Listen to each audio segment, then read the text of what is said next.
What if I told you that the story of Lilith didn't end with her exile from Eden? What if, instead of fading into obscurity, she gave birth to children who would forever change the balance of power between heaven and earth? This isn't just a myth. It's a tale of defiance, rebellion, and the dark legacy of Lilith's demon children, whose existence still challenges everything we've been told about the divine order. To truly understand the depth of Lilith's legacy, we need to look at the woman herself, not as the demoness the heavens painted her to be, but as a figure of profound rebellion and independence. Created by God as Adam's first wife, Lilith was designed to be his equal, yet she would not accept subjugation. She refused to lie beneath Adam, both literally and figuratively, in the traditional sense. This was not a simple desire for dominance. Lilith believed in equality, that the woman was as much of a creation of divine will as the man. But when Adam insisted on ruling over her, Lilith invoked the secret name of God, a name so powerful that it allowed her to break free from Eden's boundaries. She fled into the wilderness, and that is where her true transformation began. No longer confined by the strictures of Eden, Lilith embraced the freedom of the wilds, where she found her strength. The world had cast her out, but in doing so, it gave her the space to create. Her exile marked the beginning of a profound shift in her identity. No longer bound by the laws of man or God, she became something more than just a mother or wife. She became a goddess of the night, a matriarch of dark forces.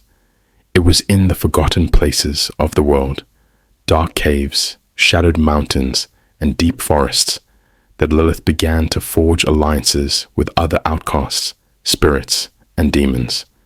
In her newfound power, she found purpose, to give birth to a new generation that would not be beholden to the heavens or earthly authority.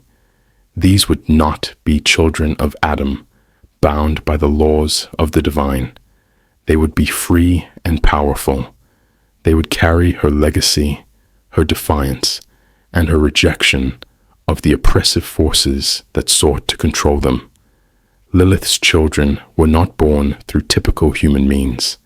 They were born of darkness, magic, and the primal forces of the earth. Her first child, Asmodius, would become the most feared of them all, a demon of destruction and desire, whose power rivaled that of the archangels themselves. But Asmodius was only the beginning. With each child, Lilith shaped a new era, one where her progeny could challenge the divine order. As Lilith's exile turned into empowerment, she became a force of nature. Deep in the wilds, she tapped into ancient powers, forging alliances with dark forces that transcended the laws of heaven and earth. It was in the Red Sea, a place rich with mysticism, where Lilith's powers grew to unimaginable heights. The demon children she would give birth to were not simply the result of her rejection of Adam, but the product of primal, supernatural energy she had learned to control.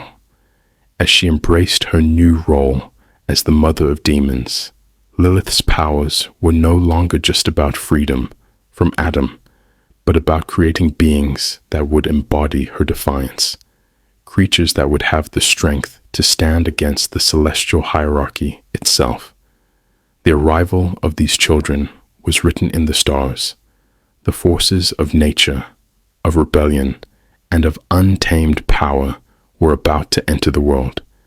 But as Lilith prepared for the birth of her demon offspring, the heavens began to stir, sensing the disruption Lilith was causing.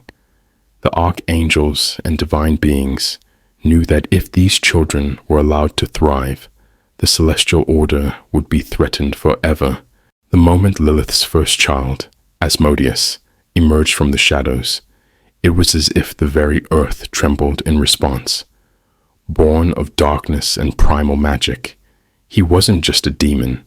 He was an embodiment of freedom and chaos. The child, who had once been a mere whisper in Lilith's heart, now stood before her, fully formed, radiating power so pure it could challenge even the heavens themselves. The air around them thickened as Lilith held him in her arms. The Red Sea, her sacred domain, shimmered with otherworldly energy. She knew that Asmodius wasn't just her first child. He was her legacy. He would be the harbinger of a new era, one where rebellion against the divine order was no longer a distant dream, but a tangible force in the world. But Asmodius was only the beginning. As Lilith's dark powers continued to birth her children, each one more powerful than the last, a growing energy filled the air. Her demon children, each imbued with unique abilities and an insatiable hunger for freedom, began to shape the world around them. The time of divine control was nearing its end. The heavens would soon be forced to respond. As the first few days passed, the ripple effects of Lilith's demon children began to spread. Asmodius, the embodiment of destruction and desire, quickly grew in power, drawing followers who sought to gain from his strength and freedom. His influence wasn't limited to the earthly realm. Even the celestial beings could feel his pull. Whispers spread through the heavens. The divine order was no longer as unshakable as it once seemed. The birth of Lilith's offspring was not just the arrival of demons, but the arrival of rebellion in its purest form. The archangels, guardians of divine order, took notice.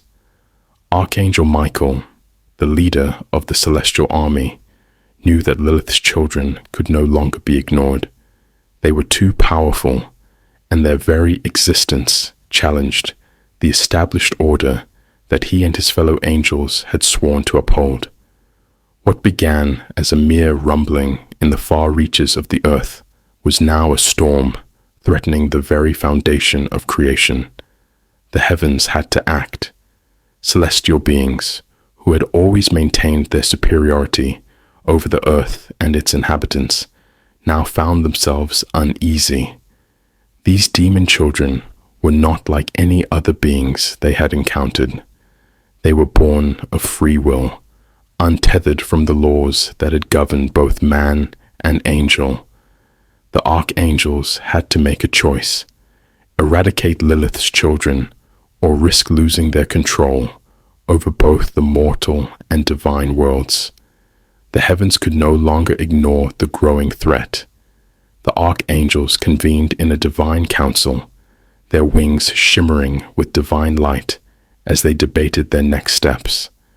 Michael, their leader, stood at the forefront, resolute in his belief that Lilith's demon children posed an existential threat to the divine order.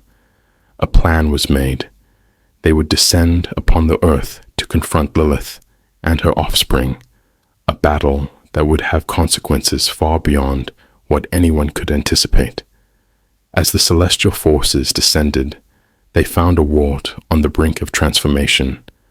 Asmodius had already rallied an army of demons, dark spirits, and outcasts who were drawn to his power. Other children of Lilith, each with unique abilities, from illusion to destruction, emerged from their hidden domains, their influence rapidly spreading.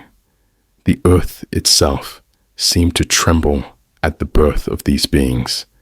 Where once divine authority held dominion, now there was only chaos and possibility. The celestial battle that ensued was unlike any before. The archangels, powerful as they were not prepared for the sheer ferocity of Lilith's children. Asmodius clashed with Michael in a fierce battle of will and strength, each strike shaking the very foundations of the earth. The fight was brutal, with the archangels realizing that their divine might could not simply erase the threat Lilith had unleashed. The aftermath was devastating. The celestial hierarchy that had once been unchallenged was now fractured.